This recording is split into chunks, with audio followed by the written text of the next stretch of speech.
হুজুর একটা কথা বলি, আমি তো সবেমাত্র আপনার কাছে কোরআন নিয়ে আসলাম। ইয়া রাসূলুল্লাহ, ইয়া হাবিবাল্লাহ, আমার আগে কি কেউ আপনার কাছে এসে এই কোরআনকে শুনিয়ে দিয়ে গেছে? আল্লাহ হাবিব বললেন, না না না না, আপনার আগে কেউ তো আমার কাছে আসেনি। তবে ও জিবরিল, আমি জানি কেমন করে জানি জানো, আমার আল্লাহ আমার ইশারা হয়, ওই ইশারাতে আমার আল্লাহ আমাকে বলেছে। একবার জোরে জোরে বলুন সুবহানাল্লাহ, আর একবার জোরে বলুন সুবহানাল্লাহ। আল্লাহ আমার রাসূলের মাঝে কোনো রকম কিছু ফারাক না, সরাসরি আল্লাহ রাসূলের সঙ্গে আল্লাহর কথা। আল্লাহর হাবিব এমন একজন নবী, আমি আপনাকে বোঝাতে চাই যে শুরু থেকে ও নওজোয়ানেরাও, আপনি কেন আমার নবীকে ভালোবাসবেন, ভালোবাসার পিছনে রহস্য কোথায়? এই জন্যই ভালোবাসবেন, নবীর মতো আর কেউ নাই, আল্লাহর হাবিবের মতো সৃষ্টিতে আর কেউ নাই। আমার নবী পাক পাঁচ জবানে বানিয়েছে, বলেছেন আল্লাহর হাবিব তার জবানে জানিয়েছেন, আমি রাসূলুল্লাহ, আল্লাহ পাক আমাকে যে চোখ দান করেছেন, এই চোখটা এমন একটি চোখ, আমি যে চোখের সামনেটা যতটা দেখতে পাই, পিছনেও আমি ততটা দেখতে পাই, আমি ডান দিকে যতটাই দেখতে পাই, আমি বাম দিকে ততটা দেখতে পাই। আল্লাহ পাক রব্বুল আলামিন আমার এই চোখে সাত জগৎ আসমানের নিচে পর্যন্ত দেখা। এবার জোরে বলা যাবে না? সমস্ত দিকে আল্লাহ হাবিব তিনি দেখেন। আল্লাহ হাবিব নিজেই বলেছেন, আমার চোখ এমন চোখ। আমি প্রিয় নবী হাবিবুল্লাহ, আমার বিবাহ হয়েছে, আমি সংসার করেছি, সব করেছি, কিন্তু আল্লাহ পাক রব্বুল আলামিন আমাকে নবী বানিয়েছেন। আমার আল্লাহ আমাকে যে নবী বানিয়েছেন, আমি এমন একজন নবী, আমি এমন একজন রাসূল, আল্লাহ আমাকে সেই রাসূল বানিয়েছেন, আমাকে নূরের নবী বানিয়েছেন। জোরে বলে কিসের নবী? কিসের নবী? জোরে বলে কিসের নবী? বললাম নূরের নবী। আমি নূরের নবী, আল্লাহ আমাকে নূর দিয়ে বানিয়েছেন। আম্মা জান বলেছিলেন, খরাজা মিন্নি নূর, আমার মধ্য দিয়ে একটা নূরের গোলা বাহির হয়েছে, আমি দেখেছিলাম আল্লাহর হাবিব নূরের নবী। সেজন্যই তো কিতাবে এসেছে, ঐতিহাসিকবিদরা লিখেছেন, আমার নবী পাকের দাদুজান আব্দুল মুত্তালিব আল্লাহ রাসূলের আব্বা জানের হাত ধরে নিয়ে বিবাহ দেওয়ার জন্য মক্কাতুল মুআজ্জামাতে নিয়ে, তখন মক্কার নাম বাক্কা, এই বাক্কা থেকে নিয়ে সরাসরি মদিনা শরীফের দিকে রওনা দিয়েছেন। মদিনার নাম তখন ইয়াসরিব। কি নাম? ইয়াসরিব। মক্কার নাম বাক্কা।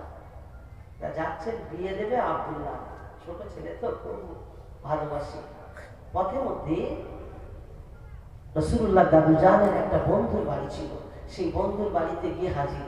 অনেক রাস্তা, 500-550 কিলোমিটার রাস্তা মক্কা থেকে মদিনা।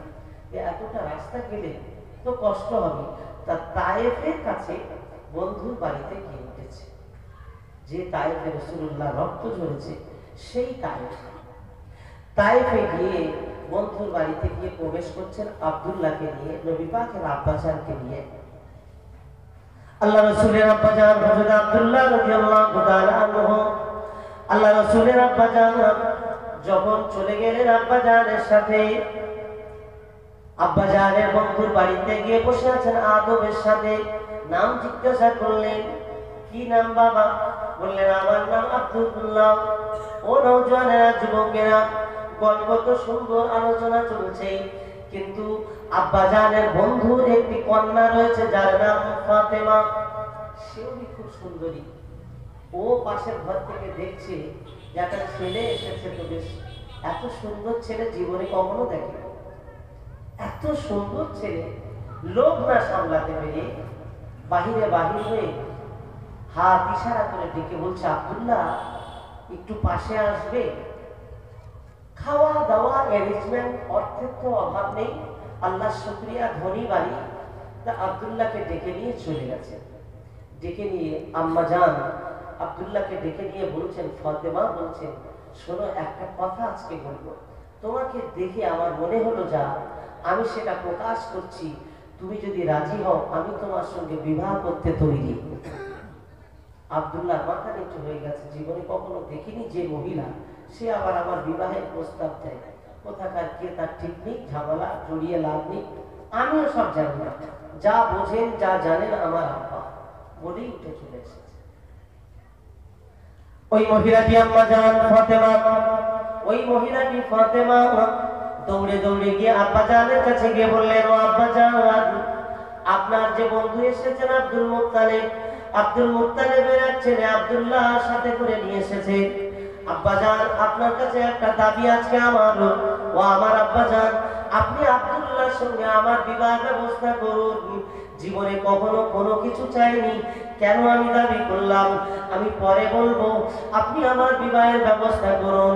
আব্বাজান একটু লজ্জিত মতো হয়ে গেলেন, কন্যার মুখের কথা শুনে একটু লজ্জা পেয়ে গেলেন, যা আমার মেয়ে নিজে মুখে বিবাহের কথা বলছে।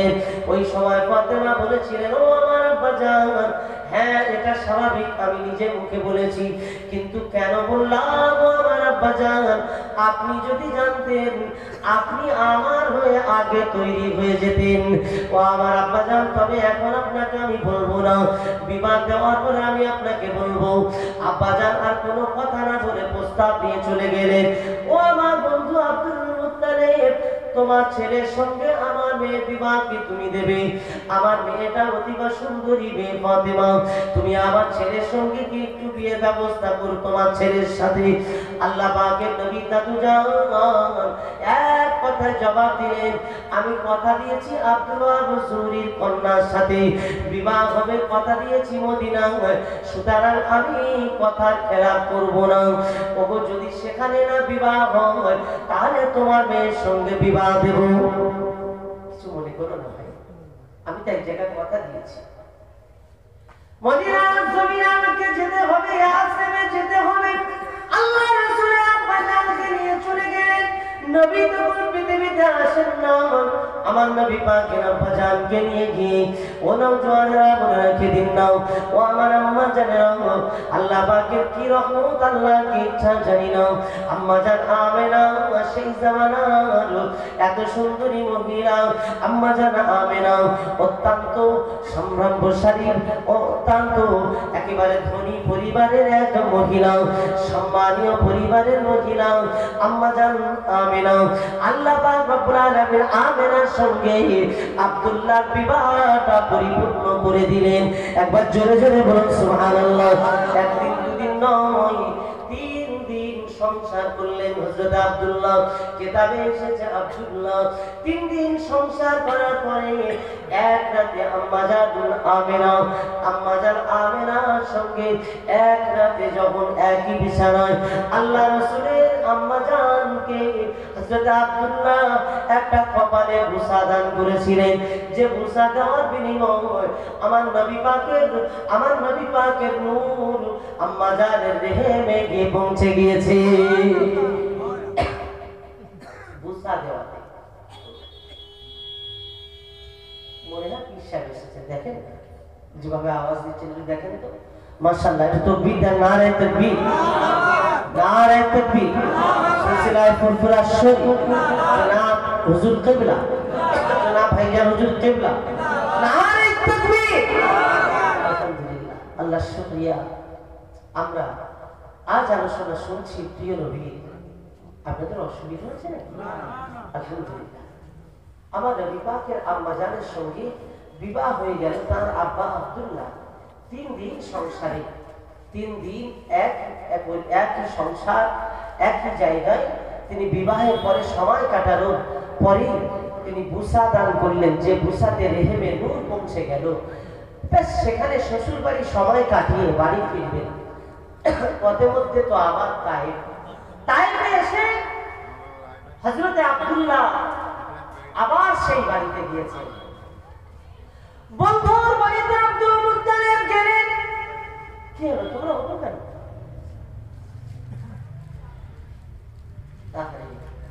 মাশাআল্লাহ, আলহামদুলিল্লাহ, আজ আপনাদের কাছে অনেক সময় নিয়ে আমি অনেক কষ্ট করে এসেছি, জানেন আমি অত্যন্ত ব্যস্ত। আজকের একটা বিশেষ দিন ছিল, সেই দিনটাও আমার আজকের করতে পারিনি।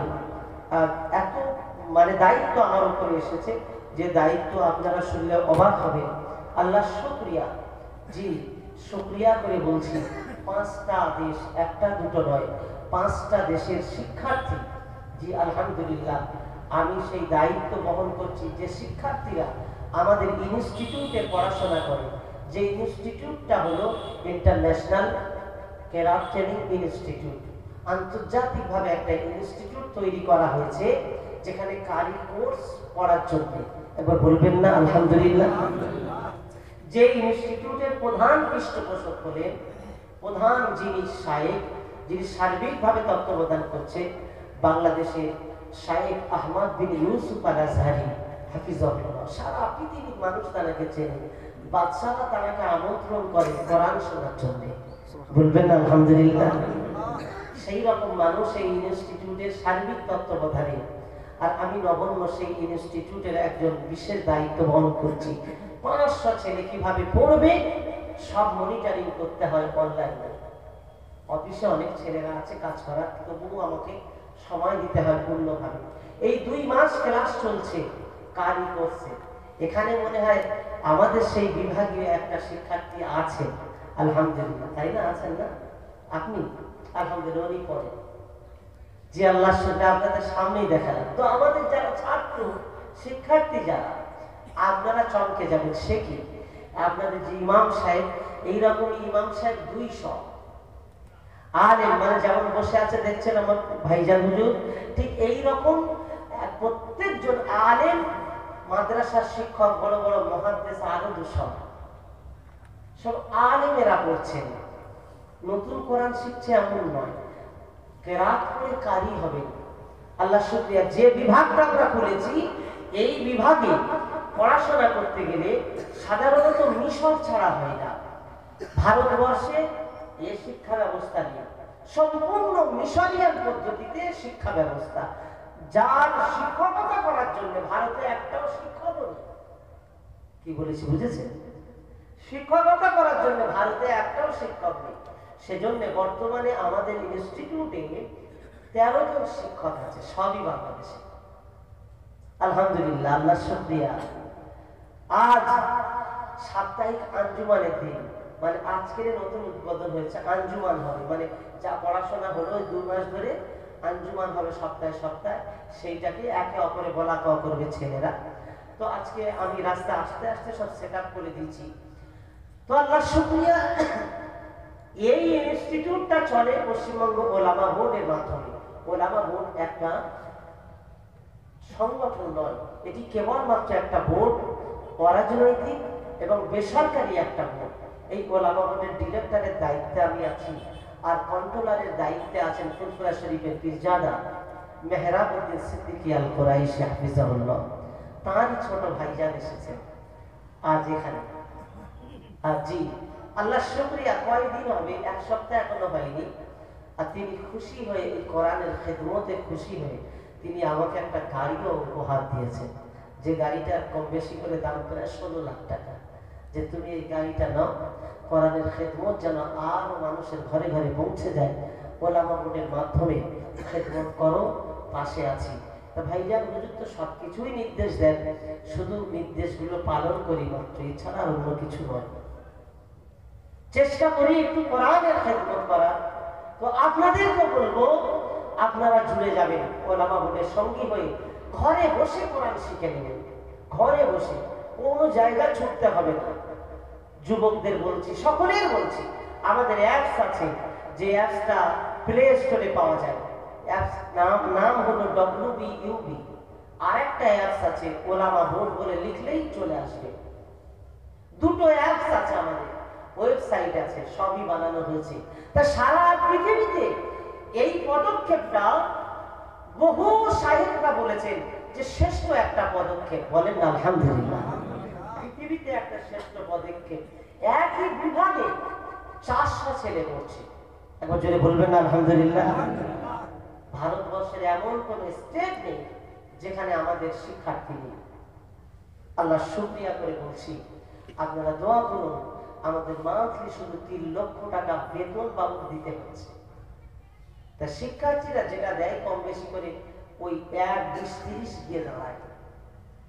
বাদ বাকি সবই আপনাদের মতো মানুষের দান অনুদানে সহযোগিতায়। কত মানুষ এসে বলছেন যে হুজুর এইরকম কোরআনের খেদমতে আমি সঙ্গী হয়ে থাকবো। সব ওয়েবসাইটে তাদের নামগুলো আমরা তুলে দিচ্ছি যে সারা জীবন তারা যেন এই খেদমতে তারা থাকে। আলহামদুলিল্লাহ, আল্লাহ শুকরিয়া। আমি এতটা মূল্যবান সময়কে সামনে নিয়ে আপনাদের সামনে আমি কিছুক্ষণ কিছু কথা বলতে চাইছি। সেটি হলো এই যে আমার প্রিয় নবীকে চিনতে গেলে একমাত্র উপায় হলো যে আমার রাসূলকে জানতে হবে। না জানলে ভালোবাসা আসবে না, চেনাও যাবে না। চিনতে গেলে বুঝতে হবে আল্লাহর হাবিবটা আসলে কে। তো ওই তায়েফে ফের আবার গিয়েছেন নবী পাকের দাদু জান, গিয়ে বন্ধুর বাড়িতে, ও বন্ধু ছেলেটার বিয়ে দিয়ে নিয়ে চলে এসেছি। বলছে আলহামদুলিল্লাহ, খুব ভালো করেছে, খুব ভালো করেছে। ওই ফাতেমা নামীয় মেয়েটি আমার নবী পাকের বাজারের মুখ দেখে মুখটা ঘুরিয়ে নিলেন। হযরত আব্দুল্লাহ বড় লজ্জিত হয়ে পড়লেন। আমি যাদের বাড়ি এসেছি, যে মহিলাটি আমাকে পাওয়ার জন্য পাগল হয়ে গেল, সেই মহিলাটা আমার মুখ থেকে মুখ ঘুরিয়ে দিল কেন? জানার বড় ইচ্ছা হয়, ছুটে ছুটে গিয়ে মহিলাটির কাছে গেল। ফাতেমা, একটা কথা তুমি আমাকে কি শোনাবে? ও ফাতেমা, তুমি কি আমাকে একটা কথা বলবে? ফাতেমা, কেন আমার থেকে মুখটা ঘুরিয়ে নিলে বলো? ও আব্দুল্লাহ, তুমি আর শুনতে চেও না, চেও না। তোমাকে আমি গতবারে বিবাহ করার জন্য বলেছিলাম না, তুমি সুন্দর কি সুন্দর নয়, এজন্যই আমি তোমাকে বিবাহ করতে চাইনি। তুমি যদি কালো হতে, তুমি যদি কুৎসিত হতে, তোমাকে আমি বিবাহ করতে চাইতাম একটা কারণে। আমি সেই দিন একটা জিনিস তোমার মধ্যে দেখেছিলাম। তুমি যখন আমাদের বাড়িতে প্রবেশ করেছো, তোমার কপালে আমি একটা জ্যোতি দেখেছি। ওই জ্যোতিটা আমি উপলব্ধি করেছি। আমি তাওরাতের কথা শুনেছি, ইনজিলের কথা শুনেছি, আমি বড় বড় মনীষীদের জবান থেকে শুনেছি। আখির জামানার নবী যিনি হবেন, তার আব্বাজানের কপালে একটা জ্যোতির্ময় হবে। তার আব্বাজানের নাম হবে আব্দুল্লাহ। ও আব্দুল্লাহ, তোমার নাম শোনার পরে তোমার কপালটা দেখা পরে আমি বুঝলাম তুমি সত্যিকারের নবীর আব্বাজান হবে। আজকে তোমার কপালটা আমি দেখেছি, কিন্তু তোমার কপালে ওই নূর আমি দেখতে পাইনি, সেই জন্য তোমার থেকে মুখ ঘুরিয়ে নিয়েছি। ও আব্দুল্লাহ, জানো আমার মনে হয় যে বিবাহ তুমি করেছো, ওই বিবাহ করার পরে ওই আমেনার গর্ভে তোমার নূরটা চলে গিয়েছে। জোরে বলুন সুবহানাল্লাহ, আরো একবার জোরে বলুন সুবহানাল্লাহ। আমার বড় ইচ্ছা ছিল যদি আমার সাথে তোমার বিবাহ হতো, তাহলে আমার সাথে বিবাহ হওয়ার কারণে আমার রেহেমে বিশ্ব নবীর নূর চলে আসতো, আমি নবী পাকের মা হয়ে যেতাম। আল্লাহ পাক আমাকে এত মর্যাদা দিতেন, আমি নবী পাকের মা হয়ে যেতাম। সেই আশা নিয়ে আমি প্রস্তাব দিয়েছিলাম, কিন্তু আমার প্রস্তাব তো গ্রহণ হলো না। আল্লাহ পাকের হাবিব নবীর নূরটাকে চিনতে পারলো নবী পাকের আব্বাকে দেখে, কিন্তু হতভাগা কপাল ফাটা মুসলমান। হে মুসলমানেরা, জওয়ানেরা, যুবকেরা, আল্লাহর হাবিব চলে গেলেন বিদায় নিয়ে। নবী পাক আসলেন, জ্বলন্ত নূর রেখে গেলেন। কদ জাআকুম মিনাল্লাহি নূরুন ওয়া কিতাবুম মুবিন। আল্লাহ পাকের হাবিব তো কদ নূরি নূর, অপরদিকে আমার আল্লাহ পাকের কিতাব রেখে গেলেন, যে কিতাব আল্লাহর নূর, যে কিতাবটা রয়েছে কোরআন। এই কোরআন দেখে আমার নবীকে আজ আমরা চিনতে পারিনি। আমার রাসূলুল্লাহ বললেন, কোরআনকে যারা চিনে নেবে, কোরআনকে যারা একবার জীবনে চিনবে, আমি রাসূলুল্লাহ আমাকে চিনতে পারবে। একবার জোরে জোরে বলুন সুবহানাল্লাহ। আমরা কোরআন চিনিনি, তাই নবীকে আমরা চিনতে পারলাম না। হ্যাঁ নওজোয়ান, তুমি হয়তো কোরআন পড়তে জানো, কিন্তু কোরআন কি বলে তুমি তো জানো না। কোরআন কি কথা বলেছে জানো? একটুখানি তোমাকে আমি শোনাই। কোরআন এই কথা বলেছে, ওরে আল্লাহর বান্দা বান্দিরা, আমার নবীর পরিবার আছে, তোমাদের পরিবার আছে, তোমরা তোমরা তোমাদের পরিবারের মধ্যে চাচা বলে ডাকো, মামা বলে ডাকো, দাদু বলে ডাকো, আব্বা আম্মা বলে ডাকো, কিন্তু আমার নবী পাক আল্লাহ পাক বলেছেন, আমার রাসূলের পরিবারকে জানিয়েছেন, ও আমার হাবিব, তোমার পরিবার থাকলে কি হবে, সব পরিবারের সদস্যদের বলো, কেউ যেন তোমাকে শ্বশুর বলে না ডাকে, কেউ যেন ভাই বলে না ডাকে, কেউ যেন তোমাকে দাদু বলে না ডাকে, কেউ যেন নানা বলে না ডাকে, তোমার আপনজন যেই হোক না কেন, আমি আল্লাহ তোমাকে জানিয়ে দিলাম, জানিয়ে দাও, তোমাকে যেন রাসূলুল্লাহ বলে ডাকে। একবার জোরে জোরে বলুন সুবহানাল্লাহ।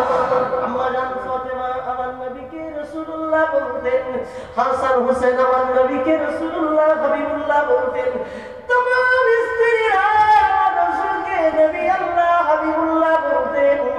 আত্মীয়তা সম্পর্কে একটা সম্পর্ক ছিল, কিন্তু আল্লাহ পাকের নিষেধ ছিল না, না এমন ডাকলে বেয়াদবি হবে, আমার নবী তো নবী হয়, আমার রাসূলের মতো বিকল্প আর কিছু হবে না।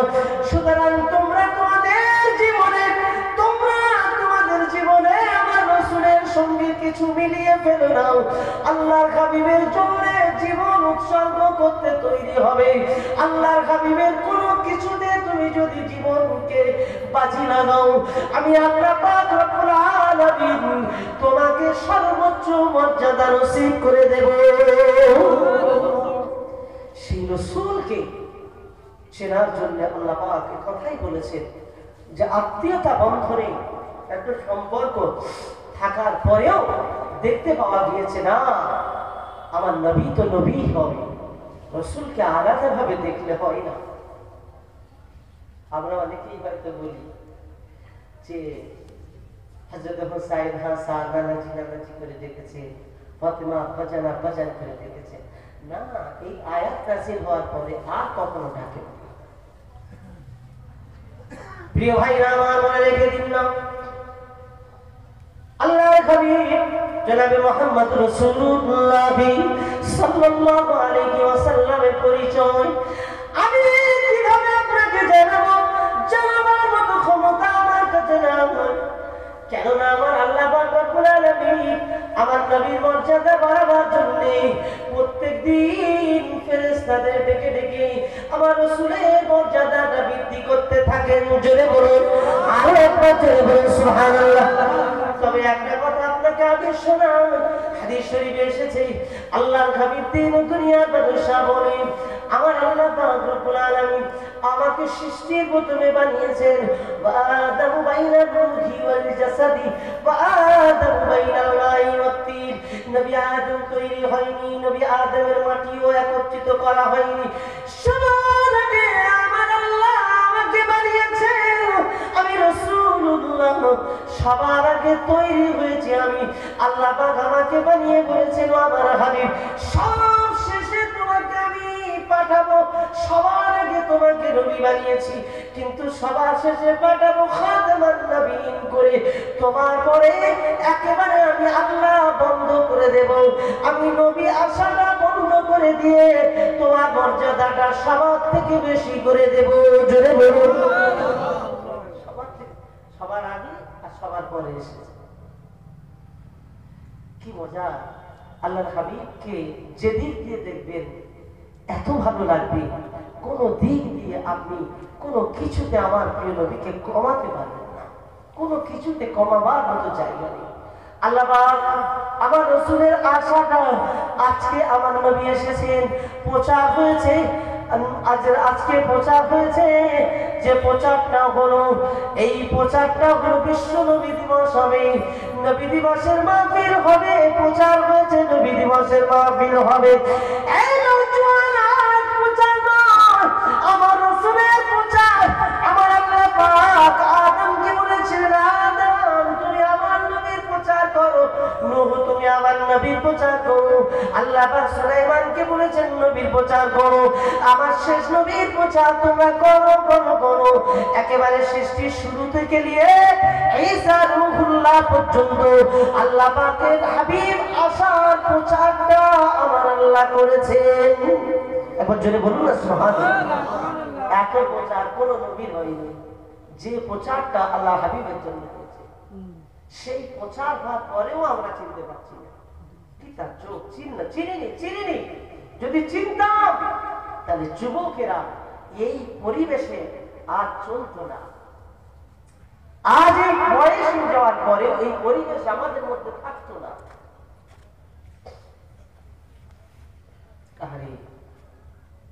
আমার প্রিয় নবীকে মহব্বত করার দরকার আছে না? একবার জোরে বলুন, আছে না? আল্লাহ হাবিবকে মহব্বত করতে পারি আমরা ইনশাআল্লাহ। বলছিলেন ভাইজান, আমাদের এখানে মানুষ ঘটনা শুনতে ভালোবাসে, কোরআন হাদিস ভালোবাসে না বলে, কোরআন হাদিস শুনলে অতটা বুঝবে না, একটু ঘটনা বলে। আমি যা এতক্ষণ বলেছি আপনারা বুঝেননি নাকি? আলহামদুলিল্লাহ, তাহলে তো কোরআন হাদিস যথেষ্ট বোঝেন। কোরআন হাদিসে আল্লাহ পাক এমন নিয়ামত দান করেছে, যা কোরআন হাদিসের রহস্য আছে সবই যেদিকে তাকাবেন, কোরআন খুলবেন, সেই দিকে আল্লাহর হাবিব দাঁড়িয়ে আছে। জোরে বলা যাবে না সুবহানাল্লাহ? যে আয়াত পড়বেন সেই আয়াতের সাথে আল্লাহর হাবিব আছেন। এমন কিছু নেই যেখানে আমার নবী পাককে জড়ানো নেই। আল্লাহ হাবিব সাল্লাল্লাহু আলাইহি ওয়াসাল্লামকে আমরা আজকে এভাবেই নিতে পারি। কিভাবে? আল্লাহ পাকের নবী বলেন, আমাকে তোমরা কেমন ভাবে নেবে, আমাকে তোমরা কেমন ভাবে গ্রহণ করবে, আমাকে সেইভাবে গ্রহণ তোমরা করো যেভাবে আবু বকর গ্রহণ করেছে, যেভাবে হযরত ওমর গ্রহণ করেছে, যেভাবে হযরত আলী গ্রহণ করেছে, যেভাবে হযরত উসমান গনি গ্রহণ করেছে, যেভাবে তালহা জুবায়ের গ্রহণ করেছে, এই রকম ভাবে সালমান ফারসি রাদিয়াল্লাহু তাআলা আনহু গ্রহণ করে নিয়েছেন। তোমরা তোমাদের জীবনে ওই রকম ভাবে গ্রহণ করো। একবার জোরে জোরে বলুন সুবহানাল্লাহ। হযরত সালমান ফারসি দেশ ছেড়ে, পারস্য ছেড়ে আমার নবী পাকের দরবারে মক্কাতুল মুআজ্জামা মদিনা শরীফে, মদিনাতে গিয়ে আল্লাহ রাসূলের সাহাবী হযরত সালমান ফারসি নিজের পারস্য দেশ ছেড়ে দিয়ে আমার নবীর দরবারে চলে গিয়েছেন। আল্লাহর হাবিব বলেছিলেন এক তারিখে, সালমান ফারসি আমার এত ভালোবেসেছেন, ইয়া সালমান ইবনুলি আহলি বাইত, সালমান আমার আহলে বায়াত হয়ে গিয়েছে, দেশ ছেড়ে আমার কাছে এসে আছে। আমি রাসূলুল্লাহ বলছি, সালমান আমার আহলে বাইত। সাহাবীরা এক কথায় প্রিয় নবী ছাড়া আর কিছু বুঝতেন না। আমরা তো সব বুঝি, প্রিয় নবী ছাড়া আমরা অন্য কিছু হয়তো বা বুঝি না। আপনাদের জিজ্ঞাসা করলে তাই তো আমরা বলবো। কিন্তু ছেলে যদি আবদার করে, মেয়ে যদি আবদার করে, নিজেদের বউ যদি আবদার করে, একটু যে টিভিটা আছে পাল্টে একটু ভালো কালারের এনে দাও, দিই না। যদি নবী ছাড়া কিছু যদি না বুঝি, তাহলে আমাদের বাড়ির মহিলাটা বেপরদায় ঘুরে তাকে সতর্ক করব, মায়া লাগে কি লাগে না?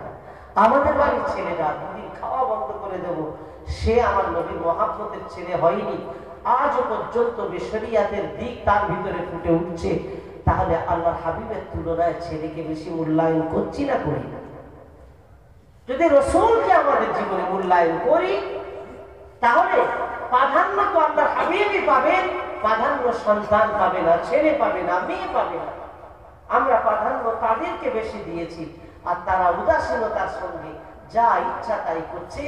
আর এখন তো পাবজি গেম 2টো পর্যন্ত রাত খেলেই যাচ্ছে, আর বেলা 10টায় উঠছে, ছেলে ঠ্যাং উঁচু করে ঘুমছে, বাপ সকালবেলা গেম করছি, ওঠে বাবা, বেশি জোরে বললে আমার ছেলে হাত মেরে ওঠে, তুমি যাও তো, কি গো, হয় না? যদিও পাবজি আপনাদের এদিকে খেলা হয় না, ছেলেরা হয়তো বা খেলে না, তবে আইপিএল আর এইসব বিশ্বকাপে ভালো গেম ধরতে পারে। ধরে কি ধরে না?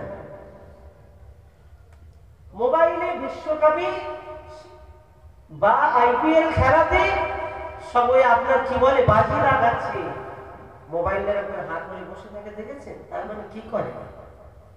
আপনাদের এদিকে মনে হয় এমন ভাবে তাকিয়ে আছেন, জীবনে মোবাইল দেখেননি মনে হয় না?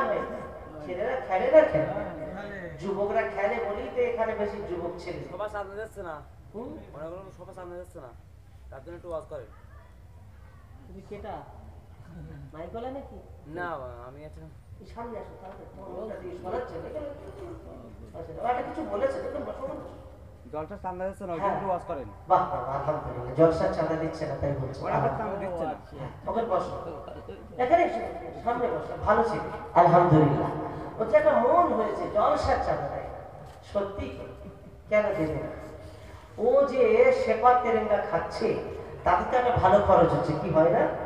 হ্যাঁ, ভালোই খরচ হচ্ছে। সেখানে 5 টাকা করে একবার সারাদিনে 20টা লাগছে, তো ভালোই খরচ হচ্ছে। সবার চাঁদা দেবে না কেন? আমি শুনলাম এক ভাই অনেক পয়সা দিয়েছে এই জলসার জন্য। আলহামদুলিল্লাহ, তার জন্য দোয়া করি, অন্তর থেকে দোয়া করি। আমার সেই যুবক ভাই যিনি আজকে মাহফিলে দান করেছেন, আল্লাহ তার দানকে, সবাই দান করেছেন, তার মধ্যকার সে ভাই যে অনেকটাই দান করেছেন, আল্লাহ তার মনের আশাকে পূরণ করেন বলে না। আমি আমার এই ভাই বোনেরা অনেক দিয়েছে, আলহামদুলিল্লাহ। দিয়েছেন তো নাকি? আলহামদুলিল্লাহ। ফের আগামীতে দেবে। একটা গরু দিতে পারবে সামনে বছরে? কাজ করবে, আলহামদুলিল্লাহ। যা হোক, ওর যে মন আছে এটা বড় কথা। আল্লাহ রাসূল বললেন, তুমি মন তৈরি করো। যুবক, তুমি আমাকে চিনে নাও। বাদশা তুরবাতুল হুমায়রা 1 তারিখে, তুরবা দেশের বাদশা, তিনি হুমায়রা এসেছিলেন মদিনাতে বেড়াতে। 400 আলেম একসাথে সেখানে নবীকে দেখার জন্য সেখানে অবস্থান করেছিলেন। 400 আলেম সেখানে অবস্থান করেছিলেন আল্লাহর হাবিবকে দেখার জন্য। বাড়ি যাননি তারা। আর আজকের সামান্য 2 ঘন্টা বসবে। আমাদের গ্রামের ছেলেরা এসে রসুল দেখতে পাবো তাই আসে না, আল্লাহর হাবিবের মহব্বত পাবো তাও আসে না। আর তারা ঘর বাড়ি ছেড়ে দিয়ে বছর কি বছর অপেক্ষা করেছে শুধু নবীকে দেখার জন্য। যদি বলা যাবে না সুবহানাল্লাহ? কি গো, কি মানুষ আমরা, আপনারাও না কি মানুষ? মদিনার মানুষেরা আমার নবী পাককে পাওয়ার জন্য মদিনার বাচ্চা বাচ্চা ছেলেরা পাড়ায় পাড়ায় আওয়াজ দিতে শুরু করেছে। ও মদিনার মানুষেরা, মক্কার মানুষেরা আল্লাহর হাবিবের উপর অত্যাচার করেছে। আমার আল্লাহ পাক আমার নবীকে মদিনায় চলে আসতে বলেছেন। আল্লাহর হাবিব কিছুক্ষণের ভিতরে মদিনায় আসবেন। তোমরা যদি আমার নবীকে দেখতে চাও তাহলে তোমরা অপেক্ষা করো।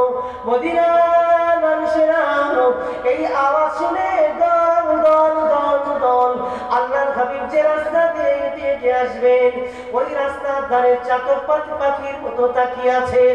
আমার নবী পাক আসবেন, দাঁড়িয়ে দাঁড়িয়ে দেখবেন কে আগে দেখতে পারেন। মদিনার মহিলারা তারা ছাদের উপরে উঠেছে, মদিনার বাচ্চারা গাছের উপরে উঠেছে। বিশ্ব নবীকে কে আগে দেখতে পাবেন, আল্লাহর হাবিবকে যে আগে দেখতে পাবেন সেই তো ধন্য ধন্য হয়ে যাবেন। আল্লাহর হাবিবকে আগে দেখার জন্য তাদের চেষ্টা। আমার রাসূলুল্লাহ যখন আসা শুরু করেছেন সকলেই একসাথে চিল্লে উঠেছেন, তালাল বদরু আলাইনা মিন সানিয়াতিল বিদাই। একবার জোরে জোরে বলুন সুবহানাল্লাহ। আল্লাহর হাবিব এসেছেন, সকলেই মারহাবা মারহাবা ইয়া রাসূলুল্লাহ বলে সকলেই বলতে লেগেছেন। আমার নবীকে দেখার জন্য পাগলের মতো তারা দাঁড়িয়েছিল।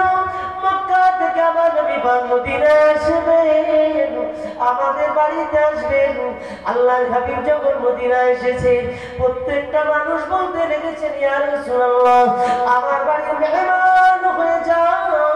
আল্লাহ রাসূল বললেন, না, কারোর বাড়ি মেহমান আমি হব না, কারোর বাড়ি মেহমান আমি হব না। আমার উট যে জায়গায় গিয়ে বসবে সেই জায়গায় সেই বাড়িতে আমি মেহমান হয়ে যাব। একবার জোরে জোরে বলুন সুবহানাল্লাহ। কোথায় বসবে উটও জানবে আল্লাহর হাবিবের কোথায় যাওয়া দরকার আছে, সেখানে চলে যাবে। ওর যেতে যেতে যেতে যেতে আবু আইয়ুব আনসারী রাদিয়াল্লাহু তাআলা ঘরের কাছে গিয়ে বসে পড়েছে। ওর যখন আবু আইয়ুব আনসারী ঘরের কাছে গিয়ে বসেছে, হযরত আবু আইয়ুব আনসারী রাদিয়াল্লাহু তাআলা ঘর থেকে বার হয়ে এসে আমার নবী পাককে সালাম দিলেন, আসসালামু আলাইকা ইয়া রাসূলুল্লাহ, আপনি আমার বাড়িতে মেহমান হন। এ ভাই, তোমার বাড়িতে মেহমান হব, কিন্তু আগে তুমি বলো তোমার কাছে যে চিঠিটা আছে তুমি আমার কাছে দাও। আবু আইয়ুব আনসারী অবাক হয়ে বলেছিলেন, ইয়া রাসূলুল্লাহ, কখন চিঠি, কিসের চিঠি? বলে, হ্যাঁ তোমার কাছে চিঠি আছে, দাও। আবু আইয়ুব আনসারীর মনে পড়ে গেল, জি একটা চিঠি আছে, তবে আপনি কিভাবে জানলেন? বললে চিঠিটা তুমি নিয়ে এসো। চিঠিটা আনার পরে রাসূলুল্লাহ বললেন আবাইয়ুব এই চিঠিতে কি লেখা আছে তুমি কি জানো? বললেন না ইয়া রাসূলুল্লাহ জানি না, চিঠিটা আমি জীবনে খুলি নাই।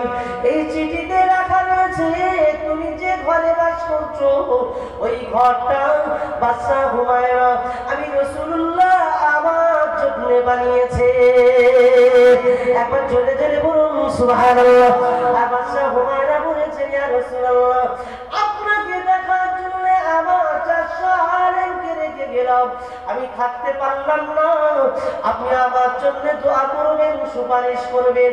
আমি রাসূলুল্লাহ এই খবরটা অনেক আগে আল্লাহ আমাকে জানিয়েছে। রাসূলুল্লাহর জন্য ঘর বানিয়েছে আল্লাহর হাবিবও জানেন, আল্লাহ তা জানিয়ে দিয়েছেন মদিনার মাটিতে। আল্লাহর হাবিব যে সেই ঘরে অবস্থান করলেন রাসূল সাল্লাল্লাহকে পাওয়ার জন্য ঐতিহাসিকবিদরা যে ঘটনাগুলো উল্লেখ করেছেন সেই ঘটনাগুলো শুনলে আমাদের পশমগুলো শিউরে ওঠার মতো যে সত্যি প্রিয় নবীর উম্মাত হিসাবে আমরা কি সত্যি যোগ্য? আমরা উম্মাত হয়েও আমরা মূল্যায়ন করতে শিখলাম না, কিন্তু যারা মূল্যায়ন করেছেন তারা কত ভাগ্যবান। আমরা মূল্যায়ন যদি না করি, নিজেকে না তৈরি করে না নিতে পারি, আমাদের অবস্থাটা কি হতে পারে এটাও ভাববার দরকার আছে। একেবারে নিচু থেকে নিচু একটা অবস্থায় চলে যেতে হবে। সেজন্য আজকে যখন সুযোগ আমাদের কাছে আছে আলহামদুলিল্লাহ আমরা তৈরি হয়ে যাবো ইনশাআল্লাহ। দেখি আল্লাহর হাবিবকে প্রিয় নবীকে জান থেকে বেশি ভালোবাসবো, সকলে বলুন ইনশাআল্লাহ। ভালোবাসতে পারি সকলে ইনশাআল্লাহ। সেজন্য আজ আপনি তওবা করে নিন, প্রিয় নবীকে ভালোবাসার জন্য তওবা করুন। কারণ কেন জানেন? হযরত ওমর রাদিয়াল্লাহু তাআলা আনহু একটা কথা বলেছিলেন, হুজুর আমি ওমর আপনাকে মারার জন্য আসছিলাম, কিন্তু রাস্তায় আমাকে একজন বলল ওমর কোথায় যাও? আমি বললাম কেন? মুহাম্মদ খুব জ্বালাচ্ছে, মেরে দেব, আমাকে অনেক উপহার দেবে। আমি ওমর যাচ্ছিলাম ইয়া রাসূলুল্লাহ, সেই সময় আমাকে সেই ব্যক্তি বললেন তোমার বোন বোনাই দেখো গিয়ে তারাও কালেমা পড়েছে। একবার যদি বলা যাবে না সুবহানাল্লাহ। আমি ওমর আপনাকে না মারতে এসে আগে বোন বোনাইকে মারবো বলে গিয়েছি। গিয়ে বাইরে দাঁড়িয়ে দাঁড়িয়ে শুনলাম আমার দুলা ভাই কোরআন পড়ছে পাক কালামুল্লাহ শরীফ।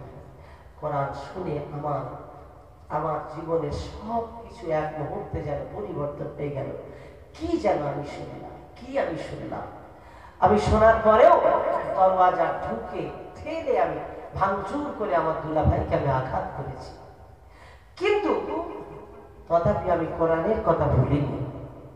আমি বলেছিলাম কি পড়ছে দেখাও, আমাকে দেখাও। ইয়া রাসূলুল্লাহ হাবিবাল্লাহ আমার বোন আমাকে বলেছিলেন ও আমার ভাইজান আমি আপনাকে দেখাবো, আমার ভাইজান আমার আমি দেখাবো, আপনাকে দেখাবো কি পড়ছিলাম আমি আপনাকে দেখাবো। তার আগে আপনাকে পবিত্র হতে হবে, গোসল করতে হবে, সুন্দর করে পবিত্র হয়ে আসেন।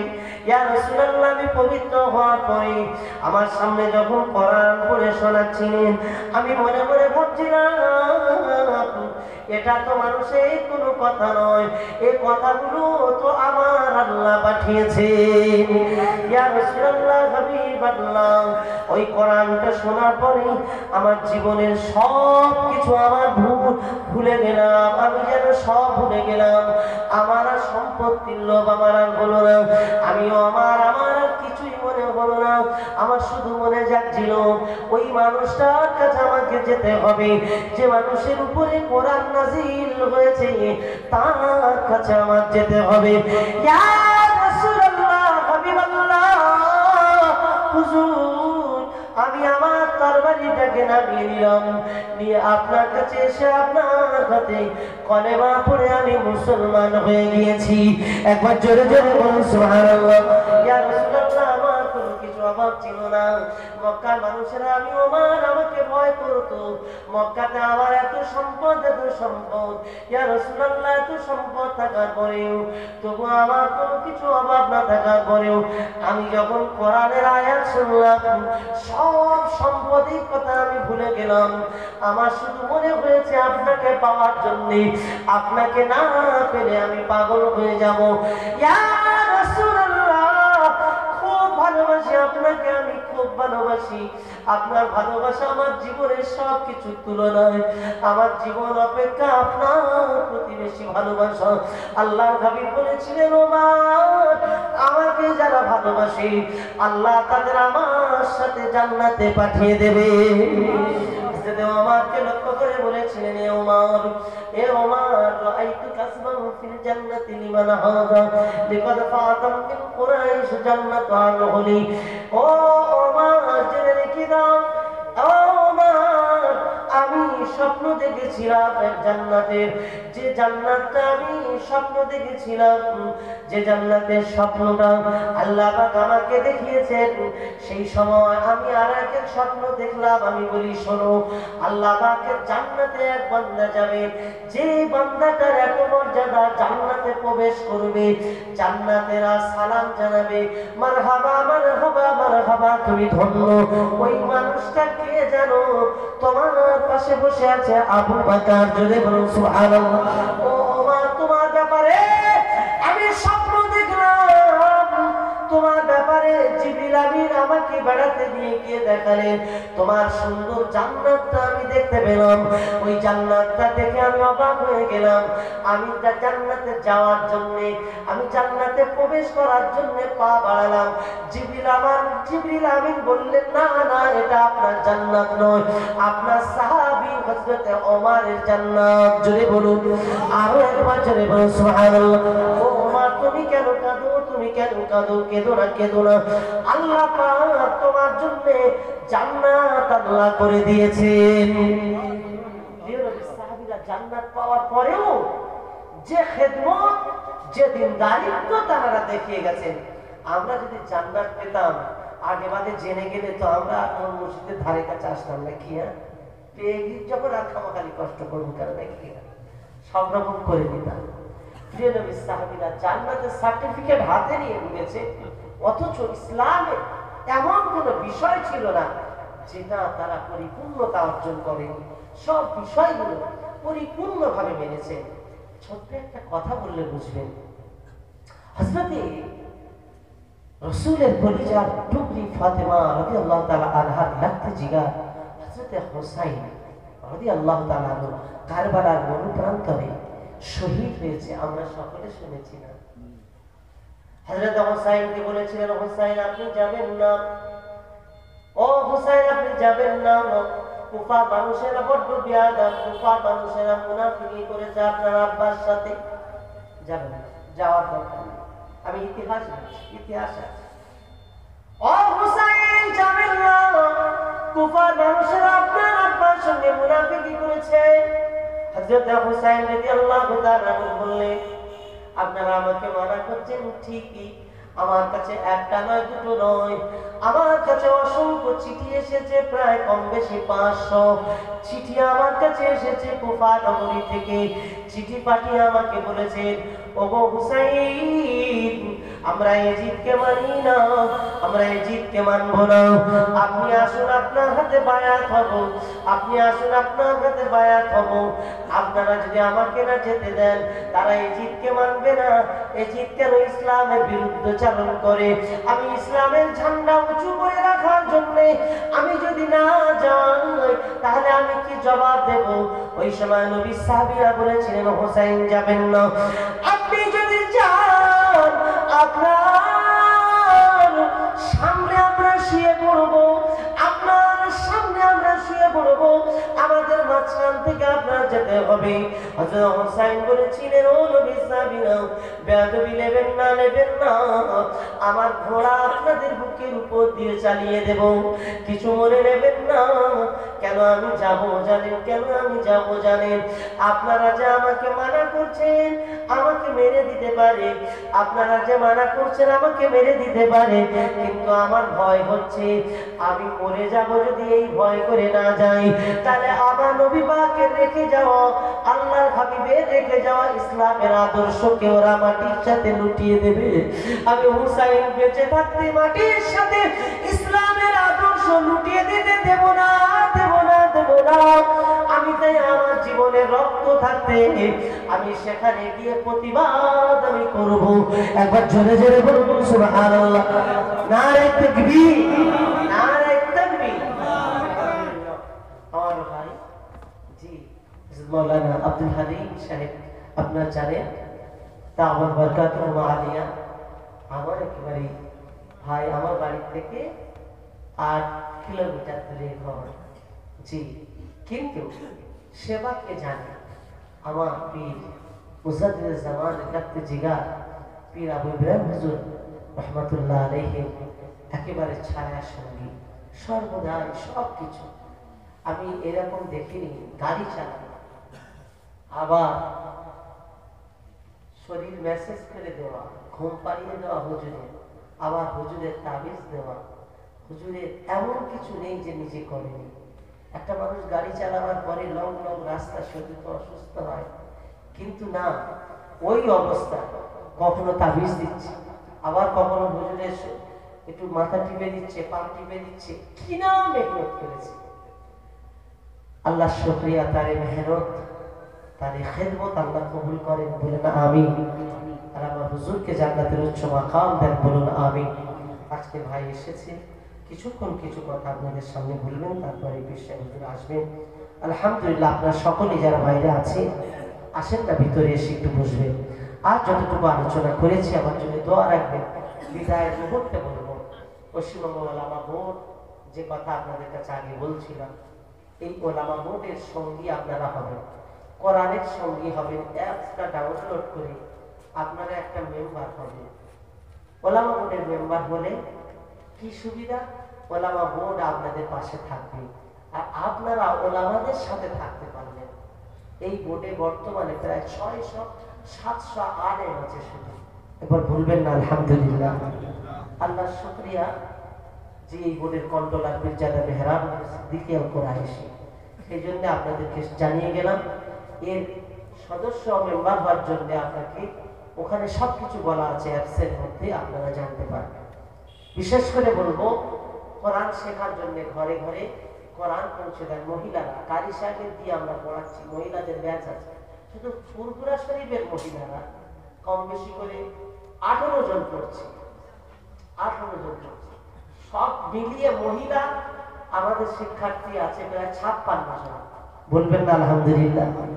জি, তাদের ভিতরে 4 জন মহিলা কারি কোর্সে পড়ছেন, তারা কারি সাহেব হবেন। আগে থেকে কোরআন জানতেন ভালো, মৌলানা পড়েছেন, তারা কারি হবেন। বলেন না আলহামদুলিল্লাহ। আর 9 মাস পরে আমরা সার্টিফিকেট দেব। যারা এই শিক্ষার্থী হিসাবে যারা বাহির হবে, পাস করে বাহির হবে, তাদের জন্য সার্টিফিকেট আমরা দেব। আমরা ফুরফুরা শরীফে সেই সম্মেলনও করবো ইনশাল্লাহ। আপনাদের আগাম দাওয়াত দিচ্ছি, দোয়া রাখবেন, সকলেই যাবেন ইনশাল্লাহ। আল্লাহ আপনাদেরকে হায়াত তাইয়্যিবা নসিব করুন এবং কোরআনের সাথে তৌফিক দিক থাকার জন্য জোরে বলুন আমিন।